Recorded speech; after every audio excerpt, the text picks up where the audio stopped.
السلام علیکم، انمول زیڈ ٹی وی میں خوش آمدید۔ آج کی اس انٹرسٹنگ ویڈیو میں ہم بات کریں گے ڈرامہ سیریل من مست ملنگ کی لاسٹ ایپیسوڈ کے بارے میں۔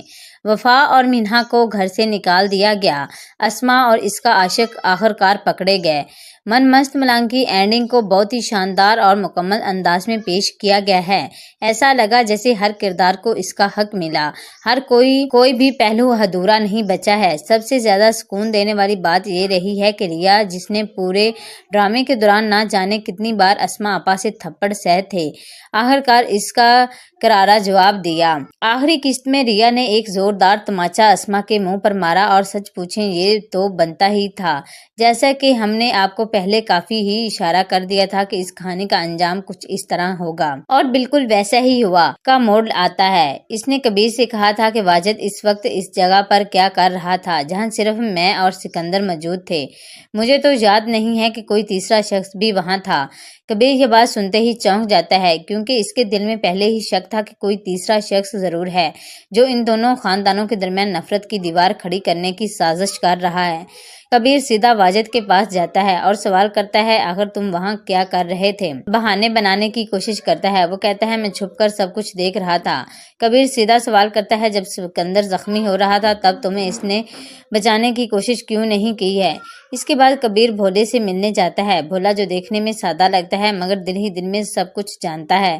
اس کے بعد واجد کے خلاف پکے ثبوت ہوتے ہیں۔ بھولا کبیر کو پورا ماجرا بتا دیتا ہے کہ کس طرح واجد اور اسما ایک دوسرے سے محبت کرتے تھے اور وہ ایک دوسرے کو درگاہ پر ملنے کے لیے بھی آتے تھے۔ واجد کے والد کے ساتھ جو ذلالت امیز سلوک کیا، اس کا بدلہ لینا چاہتا تھا واجد سکندر کے خلاف، اس لیے اس کے دل میں زہر بھرا ہوا تھا۔ بھولا وہ ویڈیو بھی کبیر کو دکھا دیتا ہے۔ وہ صاف صاف اس میں نظر آ رہا ہوتا ہے کہ واجد چھپ کر گولی چلا رہا ہے۔ اس کے نشانے پر سکندر ہے اور مبین۔ واجد ایک کونے میں چھپ کر کھڑا تھا، ہاتھ میں پستول لینے ہوئے، جبکہ باقی سب آمنے سامنے تھے۔ کبیر کو جب یہ ثبوت ملتا ہے تو ایک لمحہ بھی ضائع کیے بغیر اپنے بھائی کے پاس پہنچتا ہے۔ کبیر اپنے بھائی مبین کو دلاسا دلاتا ہے، بھائی اب تمہیں مایوس ہونے کی کوئی ضرورت نہیں ہے، میں ہر حال میں تمہیں بے گناہ ثابت کر کے رہوں گا۔ تم اکیلے نہیں ہو، تمہارا بھائی تمہارے ساتھ ہے، جب تک اس حالت سے باہر نہیں نکال لیتا میں چین سے نہیں بیٹھوں گا۔ مبین کبیر کے الفاظ سے تھوڑی تسلی ملتی ہے، کیونکہ وہ جانتا ہے کہ کبیر جو بھی کہتا ہے وہ کر کے دکھاتا ہے۔ پھر کبیر سیدھا ریا کے گھر کی طرف جاتا ہے۔ دروازہ جیسے ہی کھلتا ہے، ریا اسے روکنے کی کوشش کرتی ہے اور طنز کرتے ہوئے کہتی ہے، یہاں آنے کی کیا ضرورت تھی؟ مگر کبیر اس کی بات کو نظر انداز کرتے ہوئے اندر داخل ہو جاتا ہے۔ کبیر سیدھا اسما کے سامنے آ کر کھڑا ہو جاتا ہے۔ اسما اسے دیکھ کر طنز کرتی ہے، شرم اور غیرت ہوتی تو تم یہاں قدم بھی نہ رکھتے۔ لیکن کبیر اس باتوں میں پڑ کے موڈ اپنے کو خراب نہیں کرنا چاہتا ہے۔ وہ سیدھا اور صاف صاف اسما سے سوال کرتا ہے، جسے سن کر اسما چونک جاتی ہے کہ واجد سے تمہارا کیا رشتہ تھا؟ وہ کون تھا تمہارے لیے؟ اسما کی زبان پر جیسے تالا لگ جاتا ہے، وہ جواب نہیں دیتی ہے، سر جھکا لیتی ہے۔ ریا غصے میں آ کر بولتی ہے، کبیر یہ کیا بکواس کر رہے ہو تم؟ مگر کبیر ریا سے کہتا ہے، آج تم نہیں بول سکتی ہو، اس سے مگر کبیر ریا کے بغیر اپنی بات کو جاری رکھتا ہے۔ وہ اسما سے کہتا ہے، تم اس سے محبت کرتی تھی، اس کے لیے تم نے مبین بھائی کو دھوکہ دیا، اسی انسان کی وجہ سے تم نے اپنے بچے کو بھی کھو دیا۔ یہ وہی شخص ہے؟ ریا پھر چیختے ہوئے کہتی ہے، بس کرو کبیر، یہ کیا بکواس کر رہے ہو تم؟ لیکن اس بار کبیر کا صبر جواب دے جاتا ہے۔ وہ بھی بلند آواز میں کہتا ہے، ریا بیچ میں مت بولو۔ پھر وہ ایک بار پھر اسما کی طرف رخ کرتا ہے، بولو اسما، واجد ہی تھا نا وہ شخص جس سے تم آج بھی محبت کرتی ہو؟ تمہیں یہ بھی پتا ہے کہ اس نے تمہارے بھائی اور باپ کی موت کو گھاٹ اتارا ہے؟